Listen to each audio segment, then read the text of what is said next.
하나님은 세속의 역사에 관심이 있으실까요? 아니면 관여하실까요? 네, 당연히 그렇습니다. 하나님은 이 세상 모든 만물의 창조주이실 뿐만 아니라 지금도 역사하시고 관여하시고 역사를 이끄시는 분이십니다. 그렇기 때문에 세속의 역사와 세속의 지도자들, 특별히 정치적 권력자들에 대해서도 하나님은 관심을 갖고 또 그들이 하나님의 말씀의 진리 안에서 이 땅을 다스리기를 원하시고 계십니다. 지난주에서 우리 에스겔서 말씀 47장과 48장에서 나눴던 것처럼 하나님께서 이 땅 가운데 새롭게 회복될 이스라엘의 모범 사례로서 말씀을 해주셨는데요. 그 나라는 하나님의 은혜가 하나님의 왕국의 센터가 되어져서 사방팔방으로 이스라엘 백성들이 머물러 살게 되어지는데 12지파가 어떻게 해요? 모두 다 균등하게 누구 하나 더 많이 갖는 게 아니에요. 누구 하나 더 적게 갖는 게 아니에요. 똑같이 땅을 분배받고 분배받는 것도 아이고 저기가 더 좋은 땅이니까 내가 가져야지, 내가 힘이 있으니까 내가 먼저 가져야지, 그런 게 통하지 않는 거예요. 제비뽑기로 좋은 땅이든 나쁜 땅이든 하나님께서 주신 땅을 받는 거예요. 그리고 심지어 거기에서는 권력자들도 왕들도 자신에게 땅이 분배되어져서 자신이 농사 지은 것으로 자신이 사는 것이지 다른 사람들이 농사 짓는 것을 빼앗는다든지 세금을 받아가지고 늑탈해서 사는 것이 아니다. 하나님의 나라는 직분자들은, 권세 있는 자들은 직분을 맡은 봉사자로서 그들이 한 해 동안 농사지어서 얻은 것을 바치면 그것을 모아가지고 하나님께 드리는 역할을 하는 그 직분으로서의 어떤 왕이라든지 어떤 역할이 있는 것이지 이 모든 사람들을 권력하고로 제압하고 이끄는 그러한 사회가 아니다. 그러니까 하나님께서 만드시고 원하시고 이 땅 가운데 이루고자 하시는 하나님의 사랑으로 다스려지고 하나님의 정의와 공평한 추, 원칙, 질서가 흔들리지 않는 사회에 대한 규범을, 물론 이건 궁극적으로 하나님의 나라가 임해야 임하겠지만 오겠지만 에스겔은 꿈꾼 것입니다. 다시금 회복되어진 하나는 우리 이스라엘은 남과 북이 나뉘어지지 아니한 하나의 나라일 뿐만 아니라 하나님의 공의와 하나님의 질서와 하나님의 그 사랑이 다스려지는 하나님의 은총으로 모든 사람들이 먹고 마시고 그렇게 살아가는 생명력 넘치는 나라. 그렇게 말하면 사람들이 오해하는 경우가 있어요. 아, 이렇게 얘기하면은 뭔가 이렇게 뭐 직접적으로 얘기하면 이건 뭐 사회주의적인 체계 아니에요. 뭐 이렇게 얘기하시는 분도 있고. 근데 저는 어쩔 수가, 왜냐하면 성경이 그렇게 이야기하고 있는 거예요. 그리고 어떤 분들은 아니 사람이 열심히 노력한 것만큼 더 많이 가질 수도 있고 더 많은 것을 이루어야지 왜 이렇게 모든 사람들이 똑같이 하나님은 똑같이 주십니까? 그렇게 얘기하시는 분들도 있는데 저는 곰곰이 생각해 보면 저는 그런 분들은 아직까지 삶을 많이 경험하지 못했기 때문에 그런 생각을 하신다고 생각을 해봐요. 연세가 많으신 분들이나 아니면 은퇴를 하신 분들이거나 이제 뭐 은퇴하신 분 하시려고 하시는 분들 많잖아요. 우리 인생을 살아봤잖아요. 내가 이룰 수 있는 것이 많이 있든가요? 젊었을 때는요, 많은 것을 꿈꿀 수 있고 실제 할 수 있을 것 같고 이룰 수 있을 것 같아요. 권력자가 될 수 있을 것 같아요. 힘 있는 자가, 능력 있는 자가 될 수 있을 것 같고 이 세상 모든 것을 다 내 것으로 만들 수 있을 것 같아요. 그러나 살아보면 그렇지 않잖아요. 권력자는 한 명이에요. 여러분 모두는 그 권력자 앞에 굴복하고 또 그 사람에게 있어서 어떤 요구에 부응하는 존재로 살아갈 수밖에 없는 연약한 존재들이라는 걸 우리 스스로 인식을 해야 된다는 거예요. 그래서 내가 하나님 주신 능력으로 이 땅의 모든 걸 다 취할게요. 다 누릴게요. 이것은 하나님 앞에 겸손하지 못한 삶의 방식입니다. 하나님께서 허락하신 삶 안에서 겸손함으로 최선을 다해 살아가되 교만하면 안 됩니다. 우리의 주어진 직분과 우리의 주어진 삶 가운데서 하나님의 뜻 가운데 순복하는 삶을 살아야 하는 것입니다. 하나님은 이 세상의 운영 원리에 대해서 관심을 갖고 계시고요. 하나님의 사랑과 정의가 하수처럼 흘러 넘치기를 원하시고 또 그것을 선지자를 통해서 우리에게 가르쳐 주셨습니다. 근래에 제가 참 요즘 설교할 때 좀 정치적인 얘기 하지 않고 있어요. 관심이 없어요, 요즘에는. 사실은 제가 관심이 없다기보다도 희망을 발견할 수가 없기 때문에 예전에 얘기하는 거는 얘기하면 좀 바꿀 수도 있겠지, 좀 나아지겠지 하는 생각을 했는데 지금은 아예 바뀌지 않을 거라고 생각하기 때문에 참 답답함을 면할 수가 없어요. 그래서 국민 담화 요번에 오래간만에 하도 뉴스가 여기저기서 막 나오니까 식당을 가도 나오고 뭐 다 나오니까 이렇게 자연스럽게 듣게 되어지는데 참담한 마음을 갖게 되어지죠. 그러한 가운데 이렇게 논평을 하는 사람들의 이야기를 들어보니까 우리나라가 강제시대 일제강점기에는 나라가 없었으니까 우린 다 일본 사람입니다. 이러한 사람을 강복회 회장에 앉히고 국가의 주요 요직에 앉히고 우리의 세금으로 먹여 살리고 하는 모습이 기가 막힌데, 그래도 저는 몰랐었는데 우리가 한국과 일본이 다시금 이제 외교 협정을 맺으면서 우리 박정희 대통령이 협정을 맺을 때 일본 측에서는 이게 협정을 맺었기 때문에 너희들은 이제 일제 합병이 된 것이다라고 얘기했지만, 박정희 대통령은 그렇게 정의하지 않았다고 하지 않습니까? 1910년 이후에 대한제국이 있었고 너희들이 우리를 강제로 합병한 것이기 때문에 총칼을 들고 사인하라고 했기 때문에 어쩔 수 없이 사인한 것이지, 그거 어떻게 정식적으로 맞는 그런 규약이고 조약이 되느냐. 그건 잘못된 조약이기 때문에 그건 무효다. 그렇기 때문에 우리는 대한제국에는 나라가 망했지만 우리 또 상하이에 임시정부가 있어서, 그래서 임시정부의 정통을 이어받고 있다라고 그렇게 이미 역사적으로 결론을 지어졌고 다 끝난 이야기, 과거에 지난 얘기인데 왜 지금 다시 2000년이 넘은 2020년에 그 말도 안 되는 얘기를 가지고 와서, 그러니까 박정희 대통령은 내가 일제강점기에 태어나서 어쩔 수 없이 내가 군인 노릇도 하고 일본에 충성했지만 나는 한국인이라는 정체성은 있었던 거예요. 근데 지금 이렇게 얘기하는 분들은 뭐예요 도대체? 이 시대에 살면서, 해방된 조국에 살면서 이게 무슨 생각을 하고 살고 있는 것인지. 우리 고려시대에도 한 번 우리가 나라가 망한 적이 있어요. 몽골에게요. 그래서 총독부가 만들어졌었고요. 실질적으로는 실효적으로 몽골 제국에 편입이 된 거예요. 그러나 우리 고려시대를 가리켜서 우리가 몽골 제국에 편입된 몽골이었고요, 우리는 몽골 사람이요라고 얘기합니까? 얘기하지 않잖아요. 일제강점기도 마찬가지라는 간단한 거죠. 참 너무나 답답하고 한편으로는 참담하고 그런 마음이 있는데 책임이 있어요. 적어도 하나님은 권력자들에 대해서 굉장한 책임과 그 책임에 따른 그 역할을 요구하고 계시다. 그건 굉장히 무겁게 받아들여야 되는 것이고요. 그래서 지금의 우리나라의 정치 지도자들 지형이라든지 이건 여야를 떠나서 온전한 모습으로 이 나라가 회복될 수 있도록, 돌아갈 수 있도록 우리 그리스도인들이 제정신을 좀 차렸으면 참 좋겠는데, 제가 너무나 안타까운 것은 제가 만나는 우리 노예 목사님들도 그렇고 장로님들도 그렇고 그 생각이 참 답답해요. 지금 정치 지도자들의 생각하고 비슷한 생각을 하고 있더라고요. 왜 목회자들이, 왜 교회에 연륜이 있는 지도자인 장로님들이 왜 그런 생각을 하고 계시는지. 지금 이런 얘기 하는 것도 우리 교회가 작으니까 이렇게 제가 편하게 얘기하지, 이게 우리 교회가 커가지고 어디 이 방송을 많이 타고 그러면 난리가 날 겁니다. 댓글로 아마 테러가 날 거예요. 많은 기독교인들이 너무 그쪽으로 가 있어요.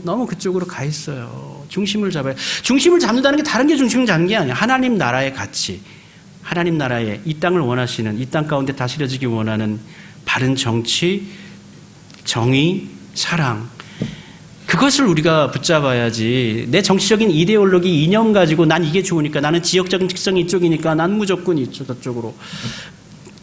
참 답답합니다. 그 브리핑 하고 난 다음에 2시간 동안 참모들하고 같이 가가지고 식사하고 또 술 마셨다고 그러고. 술 마실 거면 근무가 끝나고 난 다음에 6시 이후에 마셔야지. 점심에 그렇게 마시고 잔치하고 나면은 돌아가가지고 참모들이 청와대에서 근무를 할 수 있겠습니까? 예전에 한 대통령은 술을 좋아하는 분이었지만 대통령이라는 그 직이 어떠한 상황 가운데 갑자기 어떤 일이 발생할지도 모르고, 그렇기 때문에 항상 준비해야 되기 때문에 심지어는 다른 나라에 가서 샴페인으로 건배할 때도 샴페인을 넣지 않고 주스를 넣고 마셨다는 대통령도 있어요.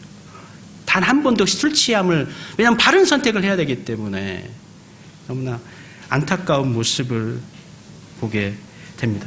오늘 본문의 말씀 가운데 하나님께서는 세속의 지도자에 대해서 언급하고 있고요. 그 세속의 지도자에 대해서 굉장히 큰 관심을 표명하고 계십니다. 느부갓네살이죠. 하나님께서 그를 사용하셨어요. 예레미야 같은 경우에는 하나님께서 사용하신 하나님의 지팡이라고 느부갓네살을 아예 지명하여서 말하기도 합니다. 느부갓네살은 신바빌로니아 제국의 두 번째 왕입니다.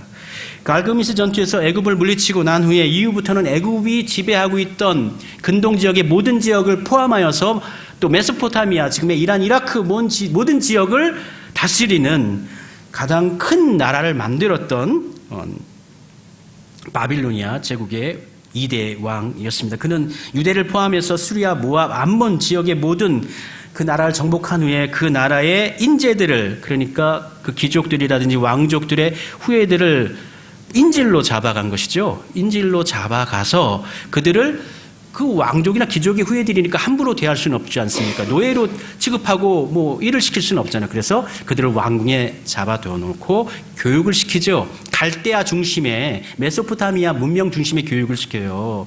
마찬가지로 우리나라 고려 때도 또 조선시대 때도 다 중국 청나라로 가거나 몽골로 잡혀가면 그 나라의 전통과 그 나라의 중심의 어떤 역사를 배우게 되는 거예요. 그 가운데 다니엘이 있었고요. 사드락, 메삭, 아벳느고 세 친구가 있었던 것이죠.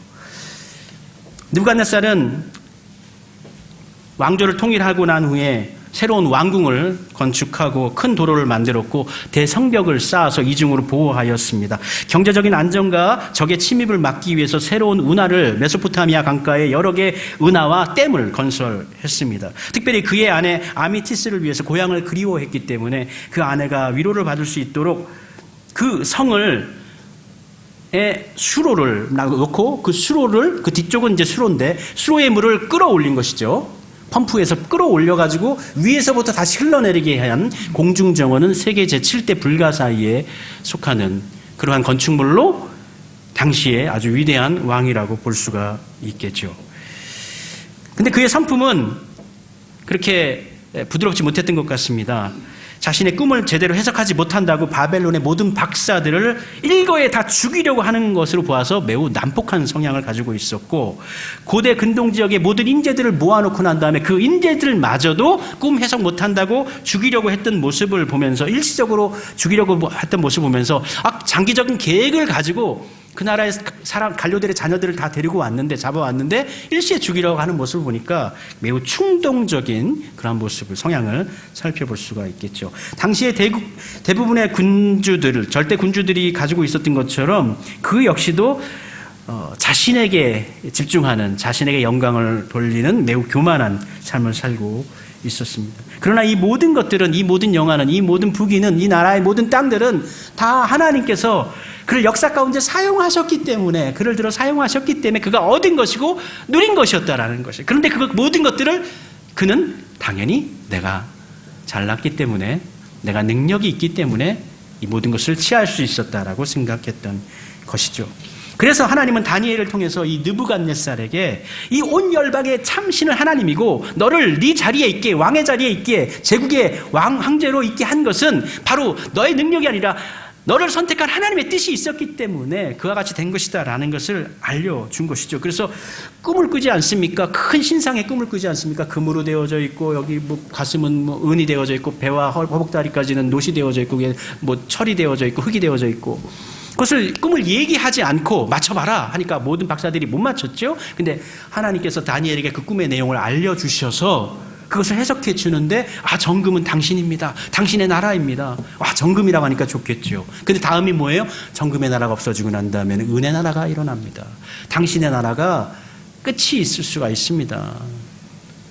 그래서 당신을 지금 왕으로 있게 한 그분을 기억하며 살아야 합니다. 하나님을 일깨워 줍니다. 그러니까 이 느부갓네살이 다른 모든 사람들이 알지도 못하고 해석하지도 못하는 것을 다니엘이 그것을 알고 깨우쳐 주니까 2장 47절에서 이렇게 이야기합니다. 왕이 대답하여 다니엘에게 이르되 너희 하나님은 참으로 모든 신들의 신이시오 모든 왕의 주제시로다 하면서 그 다니엘이 믿고 있는 하나님을 모든 신의 참 신이시고 모든 왕들의 참 주제다.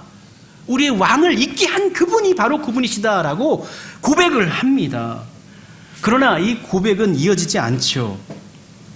이후에도 그는 여전히 똑같은 생활을 반복합니다. 하나님을 믿지 않았고 이후에 보면은 두라 평지에 금 신상을 세웁니다. 그리고 그 금신상을 세워서 모든 사람들이 그 금신상 앞에 절을 하게 만듭니다.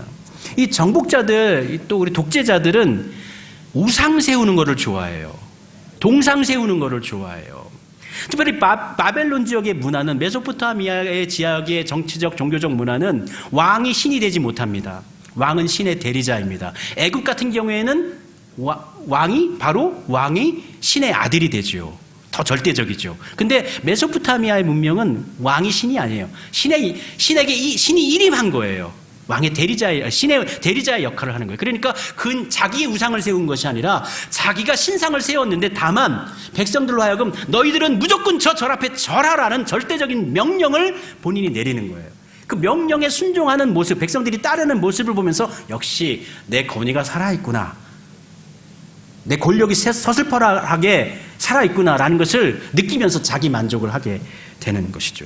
그런데 다니엘의 친구였던 사드락 그리고 메삭 아벳느고가 절을 하지 않잖아요. 그래서 어떻게 해요? 자신의 권위, 내 말을 따르지 않은 것, 신에게 절하지 않은 게 문제가 아니라, 신상에 절하지 않은 게 문제가 아니라 내 말을 순종하지 않은 거가 문제가 되는 거예요. 문제가 되는 거예요. 화가 나는 거죠. 그래서 저놈들을 풀무불에 넣어라. 바로 그냥 화가 나서 명령을 내리죠. 그러나 풀무불을 넣으려고 잡아갔던 그 병사들이 오히려 불에 타버리고, 그 세 명은 그 터널을 지나가면서도 무사하고, 더불어 거기에 신의 형상을 지닌 한 분이 곁에 계셔서, 우리 예수님이 계셔서 그들을 보호하시고 나오지 않습니까?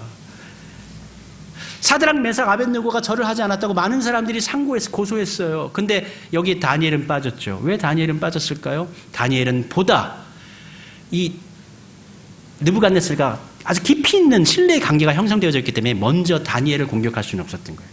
그래서 그의 동료들을 공격했던 거예요. 실제로 이 느부갓네살도 이 다니엘 친구들 세 사람인데 원래 이름이 하냐나, 미사엘, 아사랴, 이스라엘 이름이죠. 근데 그 이름을 어떻게 해요? 사드락 메삭 아벳느고로 바꿔버리지 않습니까? 그렇게 부릅니다. 그런데 다니엘 같은 경우에는 원래 이름이 다니엘이고 히브리식 이름이 다니엘이고 이름을 바꿔버리잖아요. 벨드사살, 벨, 그러니까 그 메소포타미아의 실, 벨입니다. 벨을 섬기는 종이라는 뜻이에요. 이름을 바꿔버렸는데 그럼에도 불구하고 느부갓네살이 이름을 부를 때 뭐라고 합니까? 벨드사살이라고 부르나요? 아니에요. 다니엘이라고 불러요. 인정해 주는 거예요. 그러니까 함부로 다니엘은 공격하지 못하는 거예요. 먼저 그러니까 이 세 친구들만 공격을 한 것이죠. 실제로는 근데 나중에 다니엘도 공격을 받죠. 6장인가에 보면은 이제 세기가 이제 메소포타미아 지역 내게 이제 제국이 바뀌면서 이제 페르시아 제국의 다리우스가 이제 왕이 있을 때 이제 30일 동안 기도하지 말아라. 나에게만 기도해라. 그렇게 했는데 다니엘이 이제 동쪽을 바라보면서 기도하지 않습니까? 실제로 그때는 이제 다니엘이 고소당하는 모습을 보게 됩니다. 여하튼 그들이 살아왔어요. 불묵 가운데 그 불길을 터널을 지나서 살아온 모습을 보고 이 느부갓네살이 깜짝 놀라버린 거예요. 너무 놀라버린 거죠. 그래서 그들 앞에서 3장 28절과 29절에서 좀 길지만 제가 읽어드리겠습니다. 이렇게 이야기합니다. 느부갓네살이 말하여 이르되 사드락과 메삭과 아벳느고의 하나님을 찬송할지로다. 그가 그의 천사를 보내사 자기를 의뢰하고 그들의 몸을 바쳐 왕의 명령을 거역하고 그 하나님 밖에는 다른 신을 섬기지 아니하며 그에게 절하지 아니한 종들을 구원하셨도다. 그러므로 내가 이제 조서를 내리노니 각 백성과 각 나라와 각 언어를 말하는 자 모두가 사드락과 메삭과 아벳느고의 하나님께 경솔히 말하거든 그 몸을 쪼개고 그 집을 걸음터로 삼을지니 이는 이같이 사람을 구원할 다른 신이 없음이니라 하면서, 다른 신이 없음이니로라 하면서 하나님을 찬송할지로다 라고 하면서 하나님에 대해 인정을 하고 하나님을 고백을 합니다. 그럼 하나님 이 느부갓네살이 돌아선 거잖아요. 하나님을 알게 되고 적어도 하나님을 의식하게 되어진 거 아닙니까? 믿게 된 거 아닙니까? 그런데 이후의 모습을 보면은 그렇지가 못해요. 그래서 종교개혁자인 칼빈 같은 경우에는 이 모습, 신앙 고백을 했던 이 느부갓네살의 모습, 이 모습을 순간적인 충동에 의해서 고백한 믿음이다라고 정의를 내립니다. 순간적인 충동은 열매 있는 믿음의 길로 나아가지 못하죠. 하나님을 아는 지식으로 나아가지 못하는 믿음입니다. 예수님께서 씨앗 비유로 말씀하실 때 돌짝밭에 떨어진 믿음이 바로 처음에는 돌짝밭에 떨어져서 잎사귀를 피우지만 이내 햇볕이 비치면 사그라들어서 없어져 버리는 믿음이 바로 이 충동적인 믿음이. 이 느부갓네살이 하나님을 소개받았고 알고 경험했으나 그 죽음의 터널을 건너서 불길의 터널을 건너서 살아오게 하신 하나님의 역사를 눈으로 보았으나 충동적으로 순간적으로 믿음을 고백했으나 그 믿음이 계속되지 않았어요. 이러한 그에게 하나님께서 다시 한번 꿈을 더 꾸게 하시면서 회개할 수 있는 기회, 돌아설 수 있는 기회를 주신다는 거예요. 왜냐하면 하나님께서 자꾸 이 사람에게 기회를 주는 건 열국의 제왕이 돌아오면 그 나라가 바뀌기 때문이에요. 그래서 지도자가 중요한 거예요. 그가 돌아오기를 원하시는 겁니다. 꿈을 꿉니다. 두 번째 꿈입니다. 두 번째 꿈 읽은 본문이 오늘 우리가 읽은 본문이잖아요. 본문에 등장하는 땅의 중앙에 있는 큰 거대한 나무는 바로 느부갓네살입니다. 그 나무의 줄기가 하늘 끝까지 닿았어요. 그리고 열매를 많이 맺고 또 잎사귀가 아름다웠습니다. 그리고 그 나뭇가지 사이에 새들이 깃들었고 보금자리를 틀었고 많은 동물들이 그 나무 아래서 안식을 누렸습니다. 그런데 하늘로부터 한 순찰자가 내려와서 소리를 내죠. 그 나무를 베어버리라. 그리고 그 나무는 잘라져 버리고 구루터기만 남겨주고 그 구루터기도 쇠사슬로 묶어져서 꼼짝달싹 할 수 없도록 그렇게 해서 7대가 지날 때까지 이렇게 두어라. 그렇게 말씀해주고 계십니다. 이 꿈에 대해서 해석을 다른 사람들에게 이 느부갓네살이 요구했겠죠.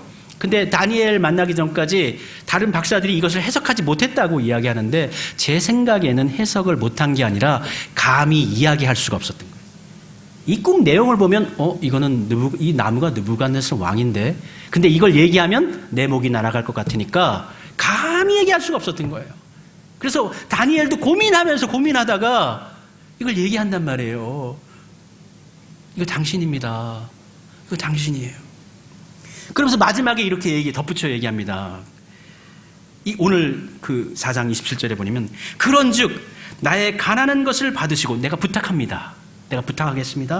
공의를 행함으로 죄를 속하고 가난한 자를 긍휼히 여김으로 죄악을 속하소서. 그리하시면 왕의 평안함이 혹시 장구하리이다.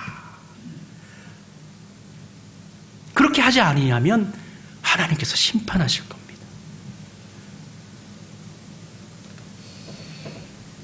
그러나 느부갓네살은 그 경고를 받아들이지 않았고 여전히 자신만을 드높이며 살아가지요.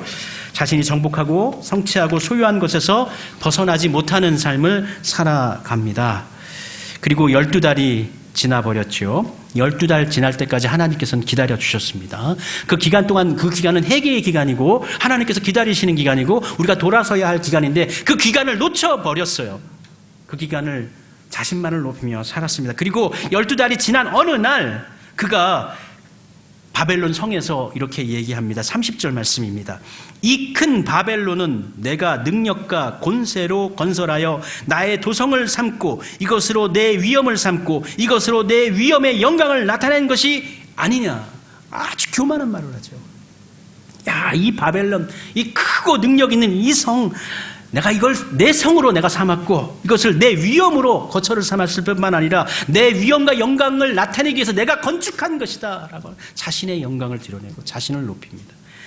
이게 30절인데요. 그 다음 구절 31절에 바로 어떤 말이 들려집니까? 내 나라의 위가 너에게서 떠났느니라. 이 교만한 말을 할 때에 교만함에 치솟을 때에 하늘에서 소리가 들리죠. 내 나라의 위가 너에게서 떠났느니라.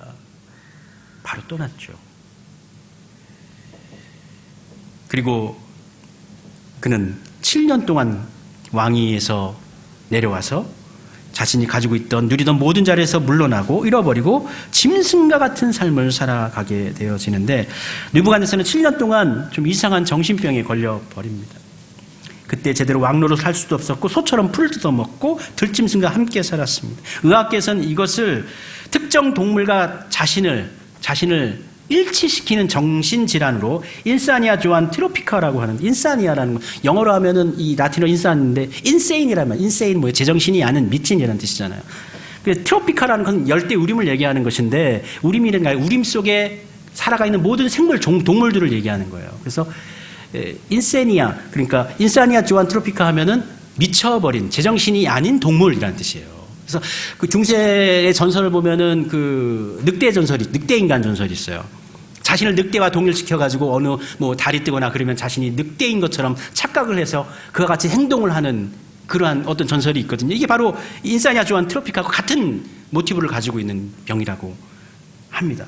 7년 동안 야생 생활하면서 야생 생활에 대한 강렬한 욕망을 느끼면서 뿐만 아니라 이 질병에 걸린 사람들은 짐승과 같은 강기를 드러내고 있으니까 나라를 제대로 통치할 수가 없는 것이죠. 이 병이 7년 동안 그를 괴롭혔던 것입니다. 짐승과 같이 살게 했던 거예요. 사실 이 병을 통해서요, 어떻게 본인 깨달은 것이죠. 짐승이 되어졌잖아요. 동물이 되어졌잖아요. 본인은 한 큰 나무였고 그 나무의 모든 백성들을 이끌고 지도하고 그들을 먹여 살리고 하는 통치하는 주권자였었는데 사실 그게 아니었던 거죠. 나도 그 나무의 깃들인 하나의 짐승에 불과했던 것이고 그 열국을 통치하고 다스리는 것은 우리 하나님이셨던 거죠.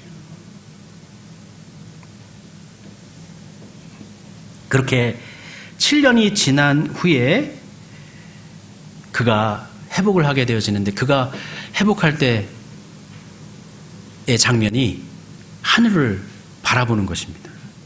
하늘을 바라보는 것이에요. 동물의 습성이 무엇일까요? 짐승의 습성이 무엇일까요? 구조적인 모양인데요. 사람은 하늘을 볼 수가 있어요. 동물은 하늘을 보기가 힘듭니다. 이게 들기가 힘들어요. 네 발이기 때문에요. 짐승들은 그래서 하늘을 보지 않고요. 정면을 바라보거나 아래를 보며 살아가는 것입니다.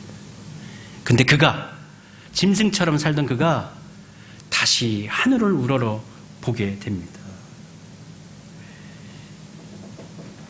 34절 말씀. 나 느부갓네살이 하늘을 우러러 보았더니 그냥 본 것이 아니라 우러러 보았다는 건 뭐예요? 우러러 본다는 건 뭐예요? 나보다 높이 계신 분을 바라본다는 거예요. 겸손한 모습으로 하늘을 올려다 본다는 것입니다.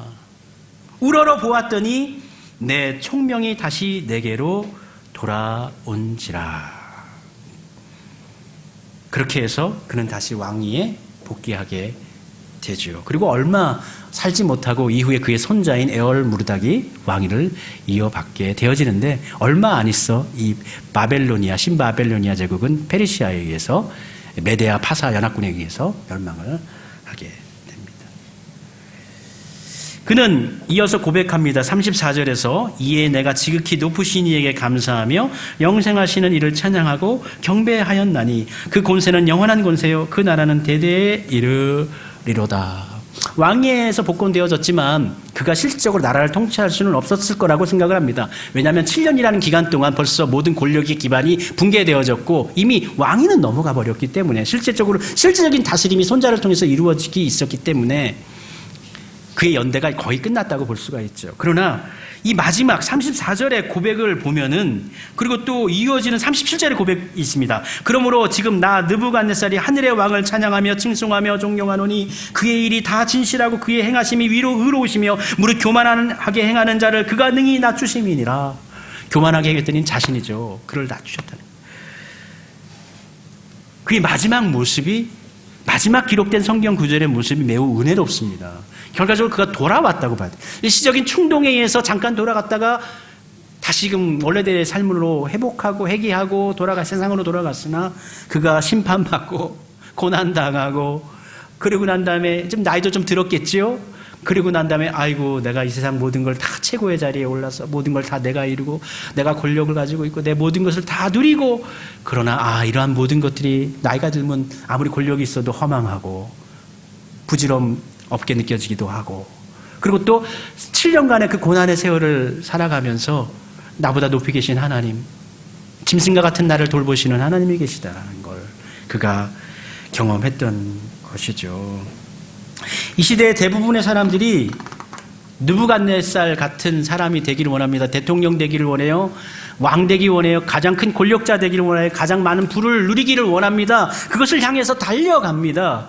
만약 그러한 위치에 서게 된다면 여러분 주의하셔야 됩니다. 그에 따른 책임이 하나님께서 요구하시는 책임이 더 크다라는 것을 잊지 말으셔야 됩니다. 그러므로 우리는 높은 자리에 있든 낮은 자리에 있든 하나님 앞에서 겸손해야 합니다. 하나님 앞에서 사람으로서 사람된 본분으로서의 위치를 망각하거나 잊으면 안 되겠습니다. 하나님은 바벨론이 번성하여 당시의 최강국으로 부상시켜 주셨고 느부갈네살이라는 왕을 통하여서 그를 통치하게 하셨고 또 그에게 많은 것을 가능하게 하셔서 큰 나라를 이루게 하셨습니다. 그러나 또한 그에게 원하셨던 것은 다니엘을 통해서 그가 하나님을 알기를 원하셨고 자신 위에 더 큰 권세와 능력을 가진 절대주이신 하나님이 계시다라는 것을 그가 알고 믿고 고백하기를 원하셨다라는 것입니다. 하나님은 이러한 소망을 권력자들에게만 갖고 계신 건 아니겠죠? 우리 모두에게도 갖고 계신, 우리 주변의 친구들, 우리가 가족들, 남편, 이 모든 분들에게 하나님은 그가 하나님을 만나길 원하고 하나님 소개받기를 원하고 알길 원하고 그의 삶이 하나님과 함께하는 삶으로, 하나님을 인정하는 삶으로 변화되기를 원하십니다.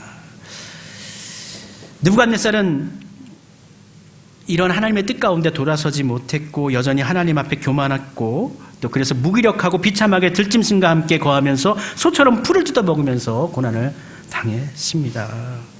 그러므로 우리는 하나님의 뜻이 우리 가운데 임할 때에 12개월의 기간을 살아가는 동안에 회개할 수 있는 그 기간 가운데 회개할 것은 회개하고 용서받을 것은 용서받고 하나님 앞에 겸손하게 순복하면서 하나님 안에서 우리 모두가 살아가야 하겠습니다. 그것이 우리에게 맡겨진 성도의 복이며 우리가 걸어가야 할 길인 줄로 믿습니다. 우리의 삶의 전 영역에서 하나님께 순복하십시오. 하나님의 뜻을 쫓아 살아가시길 바랍니다. 여러분이 살아가시는 모든 영역, 교회에서의 영역, 영적인 영역, 또 사회에서의 영역, 또 가정에서의 영역, 그 모든 영역에서 하나님과 함께하는 삶 살아가시기를 바랍니다. 하나님을 알지 못하는 사람이 잘 되면, 성공하면 반드시 교만해집니다. 그건 더 큰, 그건 복이 아니고 큰 저주일 수도 있고요, 하가 될 수도 있는 것이죠. 우리는 역사의 주권자로서 하나님이 계시다라는 것을 우리의 삶 가운데서 인정해야 하겠습니다. 마찬가지로 우리의 삶의 주관자로서 하나님이 우리 가운데 계시다라는 것을 우리 유념하도록 합시다. 기도하겠습니다. 하나님 감사합니다. 주의 은혜 안에 살기를 원합니다. 이 세상을 하나님께서는 보고 계십니다. 관심을 갖고 계십니다.